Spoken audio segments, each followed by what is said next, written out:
time now for weather with Nebraska Extension Ag Climatologist and Market Journal Chief Meteorologist Al Dutcher. And Al, we're ready for August, and we are ready for a favorable forecast. What can you tell us? Well, Troy, yes, it has been a welcome start to this beginning of this month or the end of this month with this cooler weather coming in and actually a little bit of precipitation relief in parts of the state that have been fairly dry. Although not as widespread as we'd like to see, at least we got some resemblance of precipitation once again in some of those areas that have gone a long time without some significant moisture. But we have seen an expansion on the drought monitor, and we're going to need to see more precipitation as we go into early August for us to evade further deterioration, particularly across our western portions of the state. So let's go to the upper air model and see if there's any hope down the road for some of those precipitation events. As you can see from today's upper air pattern, the precipitation that moved to the east of us has developed a very large, deep trough across the eastern United States, and that's going to be the weather story for the next week. Low pressure off to our east, cool weather has moved into our region. We're not going to be able to complain about the temperatures. A little bit of light precipitation rotating around that trough, possible across extreme eastern Nebraska, but you'll notice the flow is coming straight out of the north, and that's going to keep temperatures cooler than normal, 5 to 10 degrees below normal. Actually, it will be in the 70s to 80s, and high pressure firmly in control in our region. Still going to see some scattered precipitation, particularly from as another piece of energy rotates around that trough. But by Monday, that trough starts to dig into and lift a little bit into the Great Lakes region. High pressure is going to be firmly in control.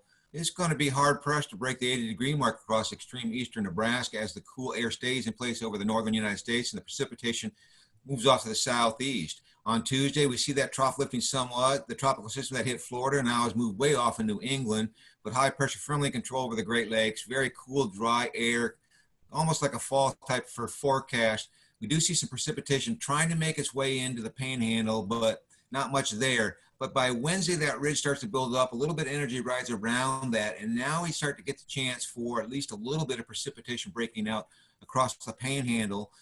We start to see some thunderstorm development probably Wednesday afternoon, and some of that may move across the state during the overnight hours. And by Thursday morning, we have another piece of energy moving around that upper air ridge, low pressure developing in southwest Kansas. We may see some of that precipitation breaking out across eastern Nebraska, but more importantly, the most concentrated area will be to our north and to our south. By the time we get to Friday, though, Friday morning, we'll see that energy basically going around that ridge. That's going to bring a fairly decent chance of thunderstorm activity with low pressure developing in southwest Kansas to the state. And that is, if we believe the GFS model, we'll start to see warmer air move into our region. That's going to push a warm front and associated thunderstorms from southern Nebraska all the way through eastern Nebraska as we go on through a Friday. But for western Nebraska, just not a lot of relief there.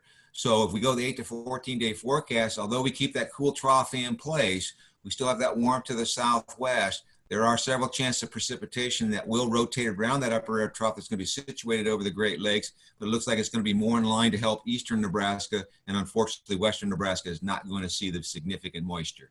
So, Troy, before we get to the main wrap-up, I really want to bring your attention to that tropical system that's hitting Florida, or expected to hit Florida this weekend.